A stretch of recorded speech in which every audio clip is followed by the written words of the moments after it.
हम लोग next concept में पे मूव करते हैं। देखो लास्ट पोटेंशियल एनर्जी का कॉन्सेप्ट इंट्रोड्यूस किया गया। ओके, पोटेंशियल एनर्जी डिफाइन किया गया, पोटेंशियल एनर्जी डिफाइन किया गया था as scalar representation of conservative force. Okay, so let us move to that concept. Okay, see हम लोग पोटेंशियल एनर्जी डिफाइन कर रहे थे लास्ट क्लास में।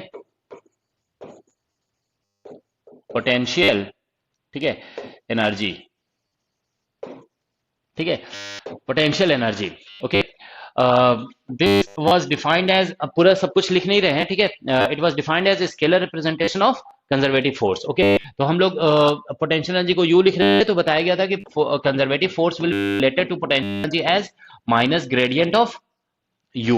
ओके, हम देखो इस बात पे इंफेसाइज कर रहे थे कि यहां पे आप माइनस लिखें या प्लस लिखें, ओके, कोई फर्क नहीं पड़ता है। ओके, बस इंटरप्रिटेशन थोड़ा सा चेंज हो जाता है। ओके, लेकिन अगर सपोज करो कि मैथमेटिशियन यहाँ पे प्लस साइन यूज करके किसी सिस्टम को एनालाइज कर, और फिजिक्स के जो पर्सन है, physicist, they analyse the system using negative sign. Okay, तो दोनों का जो कंक्लूजन होगा about dynamics of system, dynamics के बारे में कंक्लूजन चेंज नहीं हो सकता है। ओके, बस उनका way of explaining the things may be different. Is that okay? वो जो कॉन्सेप्ट को एक्सप्लेन कर रहे होंगे ना, वो तरीका उनका थोड़ा डिफरेंट होगा। Okay, but ultimately they will come to same conclusion. Okay, देखो हम बताना क्या चाहते हैं। ओके, जैसे मान लो सपोज एक पर्सन इसको नेगेटिव साइन अप्लाई करके एक पार्टिकल का स्टडी कर रहे हैं, ठीक है, particle suppose falling under gravity, तो पार्टिकल का स्टडी अगर करेंगे यूजिंग पोटेंशियल एनर्जी वगैरह यूज करके, ठीक है, तो अगर हम माइनस साइन को यूज करके स्टडी करते हैं, हम कहते हैं कि पार्टिकल इज फॉलिंग डाउनवर्ड, तो कोई पर्सन अगर प्लस साइन यूज करके भी स्टडी कर रहा होगा ना पार्टिकल का, तो वो भी यही कहेंगे कि पार्टिकल इज फॉलिंग डाउनवर्ड। ऐसा नहीं हो जाएगा कि एक पार्टिकल बोल रहा है डाउनवर्ड, एक पर्सन कह रहे हैं कि पार्टिकल नीचे जाएगा, और एक पर्सन कह रहे हैं कि पार्टिकल ऊपर जाएगा। ऐसा नहीं होगा। Okay, they will reach the same final conclusion. Okay, तो हम उतना देखो डिस्कस नहीं कर रहे हैं कि प्लस से कैसे एक्सप्लेन करते हैं, माइनस करते हैं, क्योंकि फिजिक्स में माइनस यूज होता है, इसलिए हम माइनस को ही सिर्फ बता देते हैं कि माइनस को यूज करने का इंटरप्रिटेशन क्या होता है। ओके, तो देखो ये जो डेल यू लिखते हैं ना, दिस इज ग्रेडियंट। ओके, ये ग्रेडियंट है, ठीक है, तो ग्रेडियंट बेसिकली जो होता है ना, that is actually that tells you how a quantity changes in space. Okay, तो ये ध्यान रखेंगे, ग्रेडियंट को हम लोग कहते हैं इज कॉल्ड, ठीक है, also called rate of change in space, ठीक है, rate of change in space. Okay, क्योंकि ये एक तरह का डेरिवेटिव है ना, डेरिवेटिव को रेट बोला जाता है फिजिक्स में। ओके, रेट किसी भी क्वांटिटी का रेट को रिप्रेजेंट करता है कि वो क्वांटिटी कैसे चेंज हो रहा है। Is that okay? So gradient is also called rate of change in space. Is that okay? तो यहां पे आप देखेंगे कि ग्रेडियंट देखो अगर पॉजिटिव होता है ना, तो हम कहते हैं कि रेट वो ग्रेडियंट अगर पॉजिटिव है तो हम कहेंगे फिजिकल क्वांटिटी इंक्रीज कर रहा है। Is that okay? तो हम मान लेते हैं कि देखो सपोज हम इस साइड जा रहे हैं। ओके, सपोज हम इस पॉइंट से लेफ्ट टू राइट अगर हम मूव करते हैं, तो हम मान के चलते हैं कि इस डायरेक्शन में ग्रेडियंट जो है ना पॉजिटिव है, gradient is positive in this direction. Okay, तो इसका मतलब ये होगा कि इस डायरेक्शन में ग्रेडियंट अगर पॉजिटिव है ना, तो यू इस डायरेक्शन में इंक्रीज कर रहा है। Is that okay? If gradient is positive in this direction, तो आपको कहना होगा कि यू इज इंक्रीजिंग। ठीक है, तो इस डायरेक्शन में यू इंक्रीज कर रहा है, ये आपको कहना होगा। ओके, तो अब आप देखो यहाँ पे फोर्स जो है ना, फोर्स जो लिखा गया है वो नेगेटिव ऑफ ग्रेडियंट लिखा गया है, तो हम ग्रेडियंट का ये डायरेक्शन है। ओके, अगर ग्रेडियंट का ये डायरेक्शन है तो इस डायरेक्शन में बेसिकली यू इंक्रीज कर रहा होगा। Is that okay? तो अब हम देखेंगे कि यहाँ पे फोर्स जो हम लिख रहे हैं that is negative of gradient, तो इसका मतलब है कि फोर्स इस डायरेक्शन में होगा। Okay, this will be the direction of force. Okay, तो क्योंकि नेगेटिव लिख दिया गया, ग्रेडियंट का ये डायरेक्शन है। ओके, तो ग्रेडियंट जिस डायरेक्शन में भी होगा उस डायरेक्शन में कहा जाएगा कि क्वांटिटी इंक्रीज कर रहा है। ओके, पॉजिटिव ग्रेडियंट का यही मतलब है। Is that okay? तो यहाँ पे नेगेटिव साइन होने की वजह से फोर्स को हम कहेंगे कि अपोजिट डायरेक्शन में। ओके, तो बस ये कहा जा सकता है ओके कि फोर्स का जो डायरेक्शन होता है ना, वो हायर पोटेंशियल एनर्जी से लोअर पोटेंशियल एनर्जी की तरफ होता है। ओके, नेगेटिव साइन यूज करने का यही मतलब है। ओके, तो हम ये कहेंगे कि दिस यहाँ पे जो नेगेटिव साइन है ना, this implies that force is directed from, ठीक है, higher potential energy region to lower potential energy region, ये इसका मतलब होगा। ओके, जब भी अगर माइनस साइन यूज करते हैं तो बस यही कहा जाता है कि force is directed from higher potential energy region to lower potential energy. Okay, देखो जैसे हम लोग फिजिक्स में ये पढ़ते हैं ना कि जैसे सपोज कर लो ये ग्राउंड है, ओके, ये ग्राउंड है और यहाँ पे कोई पार्टिकल है, okay, suppose there is a particle here, okay, यहाँ पे, और यहाँ पे एक पार्टिकल है, ओके। तो हम लोग देखो क्या कहते हैं, इसकी हाइट सपोज कर लेते हैं समथिंग h1 है और इसकी हाइट समथिंग h2 है, ओके। तो जनरली हम लोग क्या कहते हैं कि इसकी ये ज्यादा हाइट पे होगा तो इसका पोटेंशियल एनर्जी जो U2, इसका पोटेंशियल एनर्जी U2 लिख देते हैं, इसका पोटेंशियल एनर्जी U1, ओके। तो जनरली हम लोग ये कहते हैं ना U2 is greater than U1, okay, ये कहा जाता है कि ये हायर पोटेंशियल एनर्जी पे है, हायर हाइट पे है तो हायर पोटेंशियल एनर्जी पे है, और ये लोअर हाइट पे है तो लोअर पोटेंशियल एनर्जी पे है, ओके। और इस पे जो हम लोग फोर्स दिखाते हैं, okay, force we write like this mg, okay. तो आप देखो फोर्स का डायरेक्शन डाउनवर्ड है, ओके, तो डाउनवर्ड है फोर्स का डायरेक्शन, लेकिन आप तो हम ये कह सकते हैं ना, देखो यहाँ पे U2 हायर है, ये लोअर है, फोर्स का डायरेक्शन बोल सकते हैं हायर पोटेंशियल एनर्जी से लोअर पोटेंशियल एनर्जी की तरफ है, ओके। तो ये जो हम लोग कहते हैं ना कि यहाँ पे हायर पोटेंशियल एनर्जी है और यहाँ पे लोअर पोटेंशियल एनर्जी है, वो इसलिए कहते हैं क्योंकि हम लोग यहाँ पे नेगेटिव साइन यूज कर रहे हैं, ओके। अगर हम यहाँ पे पॉजिटिव साइन यूज कर देंगे ना, ओके, पॉजिटिव साइन यूज करेंगे तो ये लोअर बन जाएगा और ये हायर बन जाएगा। Is that okay? This will be lower potential energy and this will be higher potential energy. Force direction यही रहेगा, force will remain in this direction. Is that okay? ठीक है, तो ये तो हो गया। इसको आप कह सकते हो डिफरेंशियल रिलेशन है, this relation is differential relation, okay, this is differential relation between force and potential energy. Force और पोटेंशियल एनर्जी के बीच का ये डिफरेंशियल रिलेशन है। अब हम लोग नेक्स्ट डिस्कस करेंगे इंटीग्रल रिलेशन, ओके। ये इंपॉर्टेंट रिलेशन है, इसका फ्रीक्वेंटली यूज होता है, ओके, मतलब डेफिनेटली यूज ऐसा ही होगा कि अगर मान लो पोटेंशियल एनर्जी दिया हुआ है, आप इसमें इसका ग्रेडियंट लोगे, you will obtain the force, alright, ठीक है। तो अब हम लोग देखो नेक्स्ट इंट्रोड्यूस करने जा रहे हैं, okay, we are going to introduce integral relation between force and potential energy, okay. तो नेक्स्ट हम लोग लेट्स डिस्कस इंटीग्रल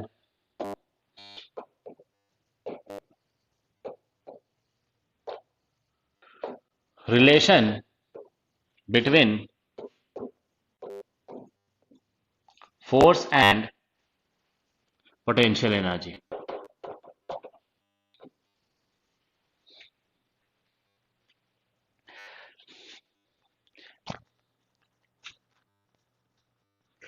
अच्छा, कुछ लोग कह रहे हैं कि फिजिक्स में माइनस साइन क्यों लेते हैं, इसका कुछ बेनिफिट नहीं? कुछ बेनिफिट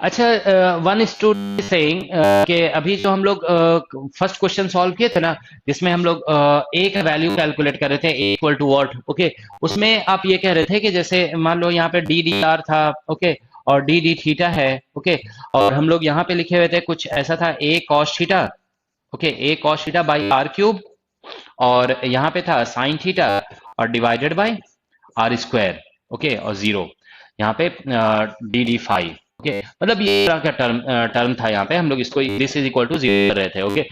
तो देखो क्वेरी ये है कि अगर हम इसमें से 1/r³ कॉमन ले लेते हैं, if we take 1/r³ common, तो आंसर डिफरेंट आता है, ओके। आपको देखो ये मैथमेटिकल फिजिक्स का पार्ट है, ये मैथमेटिकल फिजिक्स आपको बताया गया होगा ये आप लोगों ने पढ़ा होगा मैथमेटिक्स फिजिक्स में कि क्या कहते हैं, जब हम कर्ल कैलकुलेशन करते हैं ना, ओके, तो जो वेरिएबल होता है उसको कॉमन नहीं लिया जाता है। यू कैन नॉट टेक, अगर कॉमन है भी ना अभी में, तो भी आप कॉमन नहीं ले सकते हो, ओके, क्योंकि यहाँ पे डेरिवेटिव है। इसको कॉमन लेने का मतलब जानते हो क्या हो जाता है कि आप जैसे ऐसा लिखा हुआ है, डी डी आर लिखा हुआ है, ओके, और 1/r³ लिखा हुआ है, और यहाँ पे मान लो साइन थीटा लिखा हुआ है। तो इसको कॉमन लेने का मतलब है कि आप आर से डिफरेंशिएशन कर रहे हो और आर को ही बाहर कर दे रहे हो, मतलब it is equivalent to saying like आप 1/r³ कर दे रहे हो और फिर यहाँ पे D D R of sine theta लिख रहे हो। तो ऐसा पॉसिबल तो नहीं है ना, ओके। तो अब ध्यान रखिए कि जब भी आप कर्ल कैलकुलेशन कर रहे हैं तो डिटर्मिनेंट में अगर कुछ टर्म कॉमन भी दिखता है उसको कॉमन नहीं लिया जाता है, okay, because that actually means कि आप डेरिवेटिव के बाहर वेरिएबल को ले जा रहे हो, जो वो वेरिएबल जिसके रिस्पेक्ट में डिफरेंशिएशन किया जा रहा है। जैसे आर के रिस्पेक्ट में डिफरेंशिएशन किया जा रहा है तो आप थीटा को बाहर ले सकते हो, okay, you can take theta outside but you can not take R outside. तो आर से भी तो डेरिवेटिव है ना, there is derivative with respect to R, okay, तो आप आर को आउटसाइड नहीं ले जा सकते हो, ओके। तो ये जरूर याद रखेंगे कि कर्ल कैलकुलेशन में वेरिएबल को कभी भी आउटसाइड नहीं लिया जाता है, ऑलराइट, ठीक है। तो हम लोग अभी तो ये आप लोग याद रखेंगे, नहीं तो फिर बाद में भी मिस्टेक होगा, ऑलराइट। तो हम लोग अभी डिस्कस कर रहे हैं integral relation between force and potential energy, okay. तो जैसा कि हम आपको लास्ट क्लास में बताए थे कि potential energy is a scalar representation, okay, potential energy is a scalar representation of force, conservative force. सभी फोर्स का इस रिप्रेजेंटेशन नहीं है। देखो लास्ट क्लास में आपने देखा कि मैथमेटिकल वे में पोटेंशियल एनर्जी को इंट्रोड्यूस किया गया था, ओके। पोटेंशियल एनर्जी लोग डिफाइन करते हैं जब फोर्स कंजर्वेटिव होगा, ओके। तो देखो हम साइड में लिख देते हैं यहाँ पे, ठीक है, सी पोटेंशियल एनर्जी इज डिफाइंड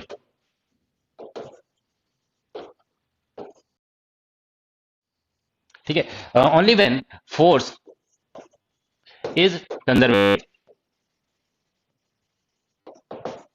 ठीक है। तो पोटेंशियल एनर्जी डिफाइन तभी करते हैं जब फोर्स कंजर्वेटिव है। तो इसका मतलब ये होगा, रिवर्स स्टेटमेंट पढ़ो, ओके। देखो कि potential energy is defined only when force is conservative, तो हम ऐसे भी तो कह सकते हैं कि अगर किसी प्रॉब्लम में पोटेंशियल एनर्जी दिया हुआ है तो इसका मतलब फोर्स कंजर्वेटिव ही होगा, ओके। तो ये हम लोग कह सकते हैं। तो remember if potential energy given है, okay, potential energy is given, तो दिस इंप्लाइज दैट, इसका ये कंक्लूजन होगा कि फोर्स जो है वो फोर्स इज कंजर्वेटिव, ठीक है। So if potential energy is given, this implies that force is conservative. Is that okay? Now just come back to this concept, integral relation between force and potential energy, okay. देखो ये mathematics में concept बताया जाता है कि जैसे कोई भी फंक्शन है, if there is a function, okay, देखो इन मैथमेटिक्स, ठीक है, इन मैथमेटिक्स चेंज इन ए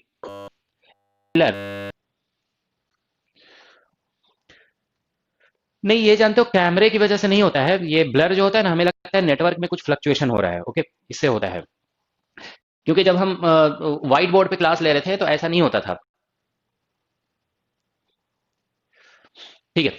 तो देखो इसमें लिखा है in mathematics change in scalar function is defined as, हम लोग इस तरह से change in scalar function define करते हैं। जैसे किसी भी फंक्शन, मान लो कोई फंक्शन है, उसको हम लोग एस कहते हैं, ओके, तो D S is equal to होता है ग्रेडियंट ऑफ एस और dot DL, change in function. ये ध्यान रखोगे, इसे आइडेंटिटी कहा जाता है। आइडेंटिटी का मतलब ये हमेशा अप्लीकेबल है, it is always applicable, okay. तो डी, अभी हम लोग देखो देयरफॉर जैसे ds लिख रहे हैं, s is a scalar quantity, उसी तरह से du लिख सकते हो, u इज पोटेंशियल एनर्जी, तो इसको आप लिख सकते हो gradient of u dot dl, okay. तो अब हम लोग देखो साइड में लिखते हैं, हम लोग जानते हैं कि फोर्स इज इक्वल टू होता है माइनस ग्रेडियंट ऑफ u। तो ये जो ग्रेडियंट ऑफ u यहाँ पे लिखा गया ना, देखो ग्रेडियंट ऑफ u, उसकी जगह माइनस f लिख सकते हैं, ओके। तो यहाँ से आ जाएगा माइनस f और डॉट dl, ओके। देखो ग्रेडियंट ऑफ u, ये माइनस से मल्टीप्लाई कर दोगे दोनों साइड, तो ग्रेडियंट ऑफ u की जगह माइनस ये लिख सकते हैं, तो ये हो जाएगा du, ओके। तो इसको इंटीग्रेट कर दो, तो इसे आप इंटीग्रेट करेंगे, ओके, तो ये बन जाएगा u is equal to minus integration f dot dl, ठीक है। So this is what we have, okay, integration f dot dl, okay. तो इसी को कहते हैं integral relation, okay, integral relation between force and potential energy, integral relation between force and potential energy. This is integral relation between force and potential energy. Is that okay? ठीक है. Now तो इसको देखो, अभी हम लोग इंटीग्रेशन किए थे ना, तो इसमें कोई लिमिट नहीं लगाया गया था, तो अगर आप चाहते हो तो प्लस सम कांस्टेंट यहां पे ऐड कर सकते हो, सम कांस्टेंट, ये इंटीग्रेशन कांस्टेंट हो जाएगा. Okay, so that can be done. Alright, तो हम लोग यहाँ पे जस्ट एक कांस्टेंट ऐड कर दिए. तो अगर हम लिमिट लगाना, ये कांस्टेंट कुछ कंडीशन दिया हुआ रहेगा, इनिशियल कंडीशन या कुछ बाउंड्री कंडीशन भी कह सकते हो. उस बाउंड्री कंडीशन की हेल्प से हम लोग इस कांस्टेंट को, ये जो कांस्टेंट यहाँ लिखा गया है, क्योंकि इंटीग्रेशन में लिमिट नहीं लगाया गया तो इनडेफिनेट इंटीग्रेशन है ना, तो आप जानते हो कि जब लिमिट नहीं लगाते हैं तो यहाँ पे कांस्टेंट ऐड किया जाता है. ऑलराइट, ठीक है. तो अगर हम लिमिट लगा देते हैं, देखो, if we take limit, if we take limit, अगर हम लोग लिमिट लेते हैं तो क्या होगा. तो देखो, लिमिट अगर आप लोगे ना, तो इंटीग्रेशन करोगे तो मान लो initial point to final point हम लोग इंटीग्रेट कर रहे हैं, तो यहाँ पे ऐसा आ जाएगा U final minus U initial is equal to, okay, U final minus U initial आ जाएगा, upper limit minus lower limit, और यहाँ पे माइनस एफ डॉट डीएल होगा. ओके, और इंटीग्रेशन, ओके, यहाँ पे final point, okay, sorry, initial से फाइनल पॉइंट के बीच में इंटीग्रेशन करना है हमें, ठीक है ना. तो यहाँ पे initial point to final point. Okay, तो इस तरह से भी इसको लिखा जा सकता है. ओके, तो मोस्टली ये यूज होता है, लेकिन कभी कभी आपको अगर चेंज इन पोटेंशियल एनर्जी निकालना है तो इसको चेंज इन पोटेंशियल एनर्जी कहा जाएगा. ओके, नाउ पोटेंशियल एनर्जी का डेफिनेशन जब हम लोग देते हैं ना, तो एक रेफरेंस पॉइंट हम लोग चूज करते हैं. ओके, रेफरेंस पॉइंट का डेफिनेशन होता है the point where potential energy is taken to be zero. Okay, तो देखो यहाँ पे अगर हम डिफाइन करते हैं, सपोज एक reference point, okay, we define reference point,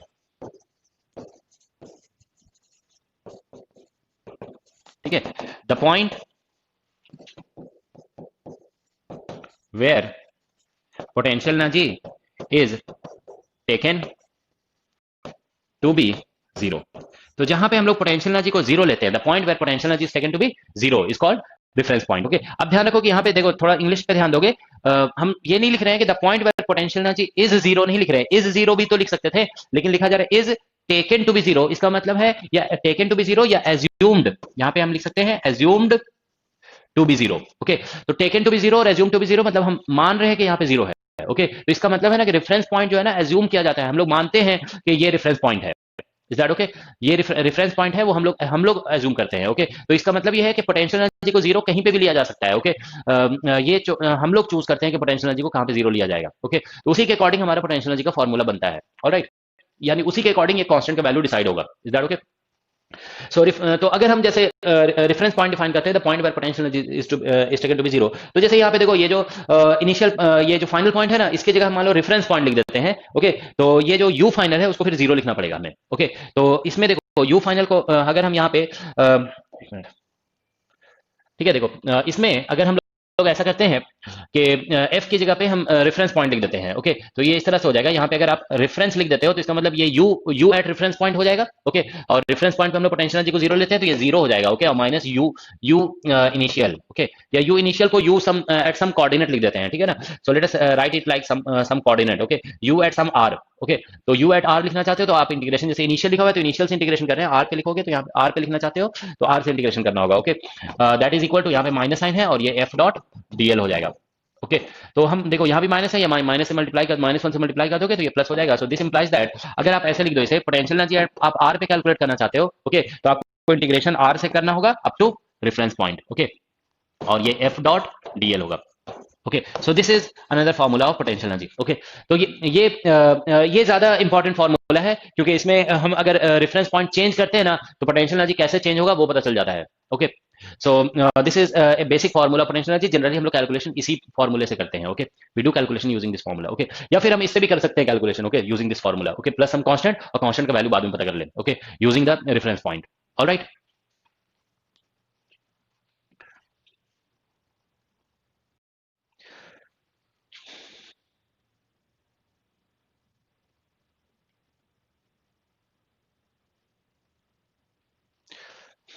देखो अब आप पूछ रहे हो कि जैसे कि हम अभी बोले ना कि आप वेरिएबल को, फर्स्ट क्वेश्चन से रिलेटेड ही question one student is asking कि अगर आप फर्स्ट क्वेश्चन में जैसे एक variable 1/r square sine theta आ रहा था, h1 h2 h3 के वैल्यू पुट करने से उसको हम अंदर ले सकते हैं कि नहीं, तो क्यों अंदर लोगे. ओके, उसे अंदर ले जाने कोई लॉजिक ही नहीं है. और दूसरी बात क्या है कि जिस तरह से वेरिएबल बाहर नहीं जा सकता उसी तरह से वेरिएबल अंदर भी नहीं लिया जा सकता है. उसका मतलब फिर वही हो जाएगा कि आप किसी वेरिएबल को डेरिवेटिव के अंदर ले जा रहे हो. ओके, तो that will also B A wrong step. Alright,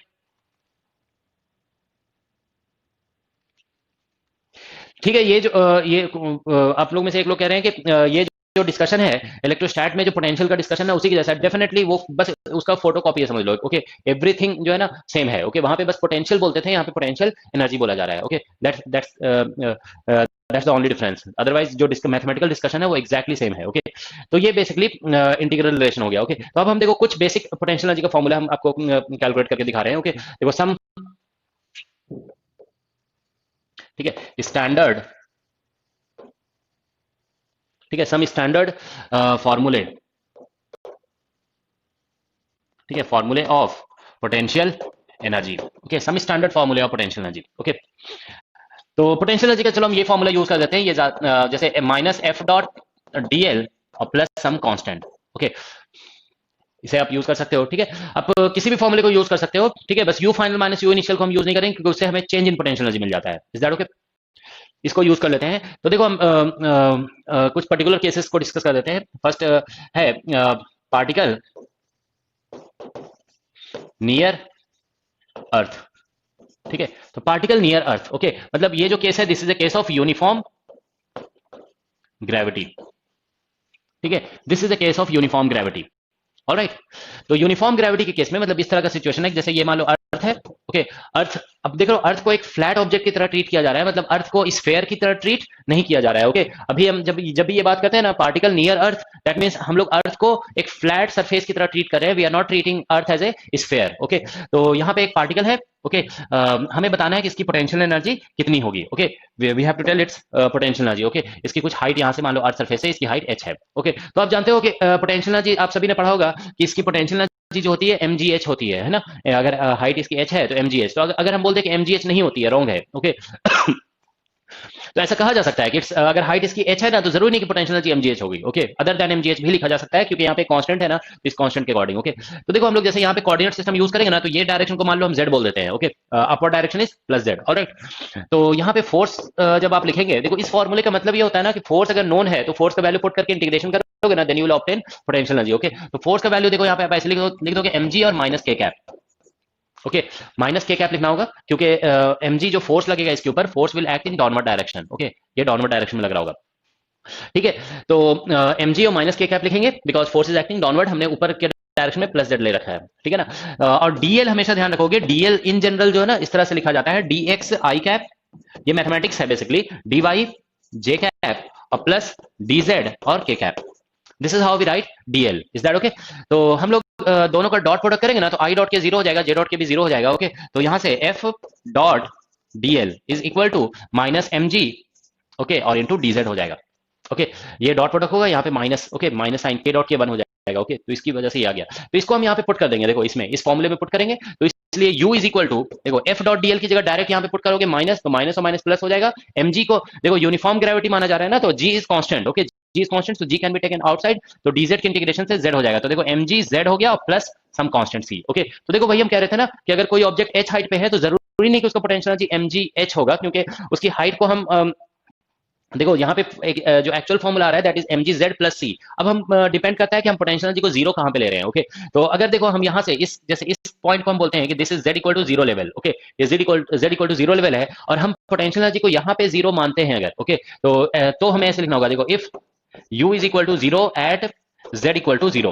okay, तो यहाँ पे u जीरो लिखोगे, z जीरो लिखोगे, तो this implies that c equal to zero हो जाएगा। ओके, तो c जब जीरो लिख देंगे तो फिर potential energy is equal to हो जाएगा mgz। ओके, mgz, तो अब देखो z अपवर्ड डायरेक्शन में लिया गया है। ओके, तो इसका मतलब अपवर्ड में z पॉजिटिव होगा और डाउनवर्ड में z नेगेटिव होगा। ओके, तो इसीलिए अगर z देखो इफ z इक्वल टू जैसे h है तो फिर potential energy u is equal to mgh हो जाएगा। ओके, तो देखो अब हम पिक्टोरियली बना के दिखा रहे हैं, जैसे यहाँ पे अब हम कह रहे थे ना कि यहाँ पे h हाइट पे है पार्टिकल, तो इसकी पोटेंशियल एनर्जी होगी mgh। ओके, mgh, और क्या कहते हैं, ठीक है, दिस इज mgh। और अगर मान लो कोई पार्टिकल यहाँ पे है, okay, this I am calling z equal to zero level, और इसी लेवल पे हम पोटेंशियल एनर्जी को जीरो लिए हुए हैं। Okay, I have taken this potential energy to be zero. Alright, तो अगर हम लोग ठीक है, यहाँ पे अगर पार्टिकल होता है Z H below, H height below, तो इसकी पोटेंशियल एनर्जी आप लिखेंगे तो यहाँ पे इसका कोऑर्डिनेट लिखोगे ना जेड कोऑर्डिनेट, तो माइनस एच होगा। ओके, तो पोटेंशियल एनर्जी यहाँ पे फिर आपको माइनस एम जी और एच लिखना होगा। ओके, क्योंकि देखो पोटेंशियल एनर्जी का जनरल फॉर्मूला, अगर हम जेड इक्वल टू जीरो पे पोटेंशियल एनर्जी को जीरो लेते हैं, ओके, तो हमारा फॉर्मूला बना है एम जी जेड। तो ऊपर अपवर्ड डायरेक्शन में हम लोग यहाँ पे प्लस जेड लिए हुए हैं, this is plus Z. Okay, तो जेड इक्वल टू एच पे इसका एम जी एच बनेगा, और बिलो जाओगे जेड इक्वल टू जीरो के बिलो, तो फिर यहाँ पे z इक्वल टू, यहाँ पे z equal to minus H हो जाएगा ना, तो इसलिए potential minus M G H हो जाएगा। ओके, लेकिन आप ध्यान रखोगे कि ये फॉर्मूला ट्रू तभी है। ओके, ऐसा नहीं आप कभी भी कह सकते हो कि potential energy equal to M G H होता है। ओके, उसमें एक लाइन ऐड करना होता है कि if we take potential energy at ground level to be zero, अगर हम यहाँ पे जीरो नहीं लेंगे तो फिर ये आंसर नहीं होगा। ओके, अगर मान लो हम यहाँ पे ले लेते हैं potential energy is equal to U something U naught. Okay, तो यहाँ पे आ जाएगा फिर M G H plus U naught. Okay, क्योंकि ऐसे देखो यहाँ पे अगर हम जेड इक्वल टू जीरो पे पोटेंशियल एनर्जी यू नॉट लेते हैं ना, तो C equal to U naught आ जाएगा। ओके, तो फिर यहाँ पे इस फॉर्मूले में फिर सी की जगह पे यू नॉट लिखना पड़ेगा। ओके, ठीक है, सो दैट्स द कॉन्सेप्ट। या फिर ऐसा देखो, अगर हम मान लो ऐसा कह देते हैं कि suppose at Z equal to minus H, Z equal to minus H पे पोटेंशियल एनर्जी जीरो है, तो फिर सी का वैल्यू कितना आ जाएगा, Z equal to minus H पे हम बोल रहे हैं पोटेंशियल एनर्जी जीरो, तो यहाँ पे minus M G H. Okay, it will be minus M G H, और यहाँ जीरो लिखोगे इज इक्वल टू सी, तो C equal to M G H आ जाएगा। ओके, तो फिर हर जगह पे एम जी एच एड करना होगा। देखो हम लिख के इसे दिखा रहे हैं। Okay, what will happen is this, देखो जस्ट अनदर एग्जांपल, सपोज हम लोग इस तरह से लिख देते हैं। देखो जैसे ये मान लो ग्राउंड है, और हम इस लेवल पे पोटेंशियल एनर्जी को जीरो लेते हैं। Okay, here u is equal to zero ले लेते हैं, यहां से यहां तक की डेप्थ जो है वो h है। ओके, मतलब यहाँ पे z is equal to minus H है। तो हम लोग देखो इंटीग्रेशन से जब निकाले थे ना पोटेंशियल एनर्जी, तो हमारा फॉर्मूला ये बना था। Okay, M G Z plus C, तो हम लोग यहाँ पे ले रहे हैं z equal to minus H पे u इक्वल टू जीरो। तो जब ये लिखेंगे, जैसे यहाँ पे लिखा हुआ था z इक्वल टू जीरो पे u इक्वल टू जीरो, तो ये फॉर्मूला बना पोटेंशियल एनर्जी का एम जी जेड। ओके, तो अब हम z equal to minus H पे अगर u इक्वल टू जीरो लेंगे, तो दिस इंप्लाइज दैट यहाँ पे आप पुट करो माइनस एच और u जीरो पुट करोगे, तो c इक्वल टू आ जाएगा एम जी एच। तो वापस इसको इसमें पुट कर देंगे। Okay, will put it back here. Okay, तो u इज इक्वल टू हो जाएगा एम जी जेड और plus M G H. Okay, तो आप देख रहे हो अगर इस कंडीशन में पोटेंशियल एनर्जी का फॉर्मूला एम जी जेड बन रहा है, और इस कंडीशन में M G Z plus M G H. Okay, तो अब आप देखो यहाँ पे if z equal to H लिखा गया, तो पोटेंशियल यहाँ पे z की जगह h लिख दिया, एम जी एच आ गया। लेकिन अब यहाँ पे अगर हम लिखते हैं if z equal to H, तो z इक्वल टू एच लिखोगे तो यहां से आ जाएगा M G. Okay, you will get here M G H, और ये भी एम जी एच। ओके, तो u इक्वल टू हो जाएगा two M G H. Okay, तो आप देख रहे हो ना कि अगर हम ग्राउंड लेवल पे z इक्वल टू जीरो लेते हैं, ओके, तो अगर कोई पार्टिकल h हाइट पे है, ओके, यहाँ पे देखो z equal to h height पे है, तो ये जरूरी नहीं कि उसका पोटेंशियल एनर्जी mgh होगा। ओके, वो डिपेंड करता है कि हमने जीरो लेवल कहां पे लिया है। ओके, जीरो लेवल जब आप z इक्वल टू जीरो पे ले रहे हो तो mgh बन रहा है। अगर आप पोटेंशियल एनर्जी जीरो ले रहे हैं, ओके, देखो यहाँ पे पोटेंशियल एनर्जी जो है ना, यहाँ पे पोटेंशियल एनर्जी जीरो लिया गया at z equal to minus H पे। Okay, z equal to minus H पे पोटेंशियल एनर्जी को जीरो लिया गया, तो फिर आप देख रहे हो z इक्वल टू एच पे पोटेंशियल एनर्जी टू mgh हो जा रहा है। ओके, तो आप ध्यान रखना है कि पोटेंशियल एनर्जी जो है ना एब्सोल्यूट क्वांटिटी नहीं होता है। Okay, it is not absolute quantity.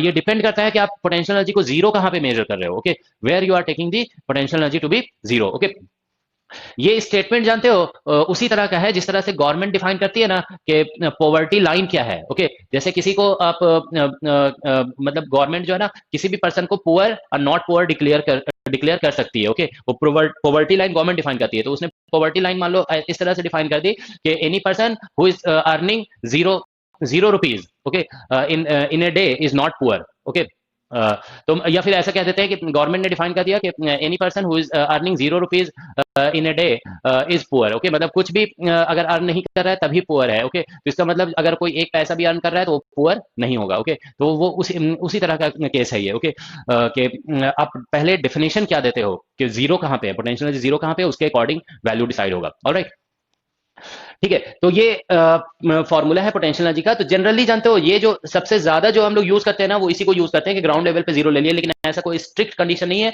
हम जीरो कहीं पे भी ले सकते हैं। Okay, we can take zero anywhere depending on our convenience. Alright, ठीक है, अनदर थिंग आप देखो, ये जो mgh सपोज करो अब हम इसी को यूज कर रहे हैं कि z इक्वल टू जीरो पे पोटेंशियल एनर्जी जीरो है, तो आप ध्यान रखो कि दिस टाइप ऑफ फॉर्मूला जो mgh के जैसा है, जैसे इसमें भी देखो mgh जैसा आ रहा है। ओके, इस तरह का फॉर्मूला तभी यूज होता है when earth is not being treated as sphere. Okay, so remember this, ठीक है, ये क्लियरली हम देखो लिख दे रहे हैं, ठीक है ना, दिस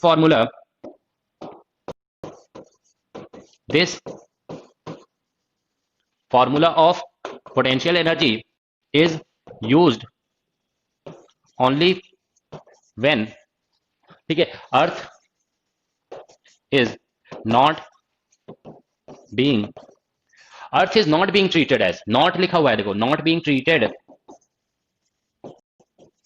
एज स्फीयर, अर्थ को हम लोग स्फीयर ट्रीट नहीं कर रहे हैं। अगर आप अर्थ को स्फीयर ट्रीट करते हो, अब अर्थ को स्फीयर कब हम ट्रीट करते हैं, देखो हम लोग डिसाइड नहीं करते हैं, वो क्वेश्चन में लिखा होगा। जैसे मान लो किसी क्वेश्चन में अर्थ का डिस्क्रिप्शन इस तरह से दिया हुआ है कि earth has mass capital M and radius capital R, तो देखो रेडियस की बात जब भी आ गई ना, तो समझ लो कि अर्थ को स्फीयर की तरह ट्रीट किया जा रहा है, और जब भी अर्थ को स्फीयर की तरह ट्रीट किया जाएगा ना, ये फॉर्मूला यूज नहीं होता है। Okay, this formula is not used. Alright, ठीक है, तो अब ये हो गया potential energy near earth surface. Okay, now let's discuss another case when earth is energy of spherical, ठीक है, ऑब्जेक्ट,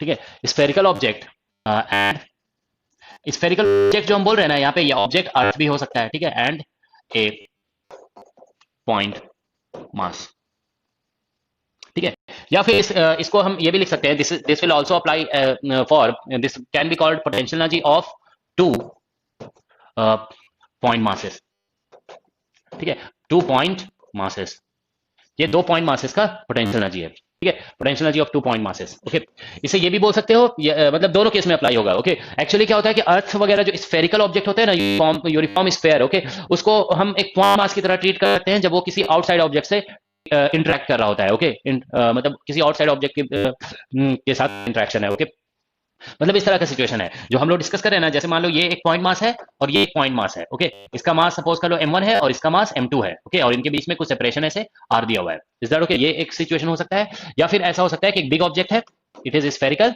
और ये कोई स्मॉल ऑब्जेक्ट है। ओके, इसका मास मान लो m1 कह देते हैं और इसका मास m2 है, और इनके बीच में सेंटर टू सेंटर सेपरेशन यहाँ पे r है। Okay, this centre to centre separation is r। Okay, तो एक्चुअली क्या होता है कि स्फेरिकल ऑब्जेक्ट जब किसी आउटसाइड ऑब्जेक्ट से इंटरेक्ट कर रहा होता है ना, then this spherical object also behaves like a point mass. Okay, तो ध्यान रखेंगे, स्फेरिकल ऑब्जेक्ट जब किसी आउटसाइड ऑब्जेक्ट से इंटरेक्ट कर रहा होता है, then only it behaves like point mass. Okay, अगर ये जो पॉइंट मास है ना, ये इसके अंदर आ गया, तो फिर this spherical object doesn't behave like a point mass. Okay, फिर जो डिस्कशन कर रहे हैं ना, वो अप्लाई नहीं होगा उस केस में। तो यहाँ पे देखो हम लोग इस केस में फोर्स जो लिखते हैं ना हम लोग, okay, force is equal to, ये ग्रेविटेशनल फोर्स होता है Gm1 into m2 और डिवाइडेड बाय, सॉरी, ठीक है, m2 और डिवाइडेड बाय स्क्वायर। ओके, ठीक है, तो इसको अगर वेक्टर में लिखोगे तो यहाँ पे आर कैप माइनस में लिखना पड़ेगा। ओके, देखो माइनस में आर कैप इसलिए लिखते हैं ना कि जैसे इसमें से किसी भी पार्टिकल का पोजीशन वेक्टर बनाओ with respect to another. Okay, जैसे मान लो हम पार्टिकल 2 का पोजीशन वेक्टर बनाते हैं विद रिस्पेक्ट टू 1, तो पोजीशन वेक्टर का डायरेक्शन ऐसे बनेगा, ये होगा आर कैप, लेकिन इस पे जो फोर्स लग रहा होगा, देखो जिसका पोजीशन वेक्टर बनाओगे उसी पे फोर्स देखना होता है। ओके, तो हम जैसे m2 का पोजीशन वेक्टर बनाए विद रिस्पेक्ट टू m1, तो फोर्स लग रहा होगा ना, वो इधर लग रहा होगा। ओके, तो हम m2 का पोजीशन वेक्टर बनाएंगे with respect to m1। Okay, तो फिर m2 पे ही फोर्स कंसीडर करेंगे, तो वो फोर्स अट्रैक्टिव होता है ना दो पार्टिकल्स के बीच में, according to Newton's law of gravitation. ये जो फॉर्मूला है इसको हम लोग क्या कहते हैं, this is called Newton's law of gravitation. तो न्यूटन्स लॉ ऑफ ग्रेविटेशन के अकॉर्डिंग दो मासेस के बीच में हमेशा अट्रैक्शन होता है, चाहे वो मास किसी भी टाइप के हो। Okay, they will always be, चाहे वो चार्ज ऑब्जेक्ट है, अनचार्ज ऑब्जेक्ट है। ओके, मास की वजह से जो फोर्स लगता है that is always attractive. Okay, तो देखो फिर से एक बार रिपीट करें, इसमें माइनस लिखने का रीजन जो है ना, वो ये है कि हम m पोजीशन बना रहे हैं, फोर्स भी m2 पे ही कंसीडर करेंगे, m2 पे फोर्स कंसीडर करेंगे। ओके, ठीक है, तो ये हो गया। अब देखो क्या है कि हम डीएल, ये हम आपको बता चुके हैं फर्स्ट क्लास में। अच्छा, एक let me just repeat this statement. आप लोग में से जो लोग भी लेट ज्वाइन किए हैं, ओके, तो सभी वीडियो लेक्चर्स अपलोडेड है वेबसाइट पे या ऐप पे। आप लोग प्रीवियस के जो भी क्लासेस, जो भी लेक्चर्स आपके छूट गए हैं, उनको आप लोग लेक्चर्स देखकर नोट्स प्रॉपर बनाकर, ठीक है ना, और try to learn those topics. Okay, बहुत ज्यादा भी नहीं छूटा है। ओके, तो रिकॉर्डेड लेक्चर अवेलेबल है, उसे देखकर आप डेफिनेटली समझ सकते हैं। ओके, तो जैसे काइनेमेटिक्स का फर्स्ट लेक्चर में हम ये बताए थे कि डीएल, ओके, तो डीएल फॉर्मूला हम इस तरह से बताए थे कि जैसे H1 dQ1, ओके, और फिर E1 cap plus H2 dQ2 और E2 कैप और प्लस H3 dQ3 और E3 कैप।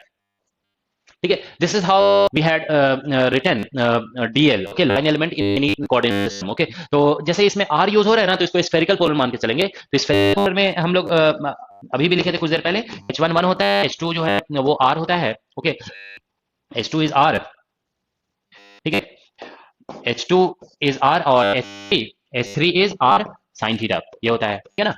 तो हम लोग S3 is are sine theta. तो ये सब यहाँ पे पुट करें और स्फेरिकल पोलर कोऑर्डिनेट यूज कर रहे हैं, तो मतलब आर थीटा फाई यूज कर रहे हैं हम लोग, ठीक है। तो डीएल इज इक्वल टू यहाँ पे H1 की जगह 1 लिखोगे तो, और कोऑर्डिनेट की जगह Q1 की जगह पे R लिख दोगे, ओके। तो ये हो जाएगा D R R cap plus H2 की जगह R लिखोगे, H2 इज R, तो R कोऑर्डिनेट की जगह थीटा लिखोगे तो R डी थीटा और थीटा कैप होगा, plus S3 is R sine theta, okay, और कोऑर्डिनेट इज फाई, तो डी फाई और यहाँ पे फाई कैप हो जाएगा। Is that okay? So this is what we have, okay. तो यहाँ से F dot DL, okay, F dot DL हम लोग लिखेंगे। तो देखो यहाँ पे एफ के फॉर्मूले में आर कैप है और यहाँ पे आर कैप है, ये सभी ऑर्थोनॉर्मल यूनिट वेक्टर होते हैं, ध्यान रखेंगे कि जैसे कैप डॉट आर कैप होगा ना तो दिस इज 1, ओके, लेकिन R cap dot theta cap will be 0 और R cap dot phi cap, okay, this will also be 0, okay.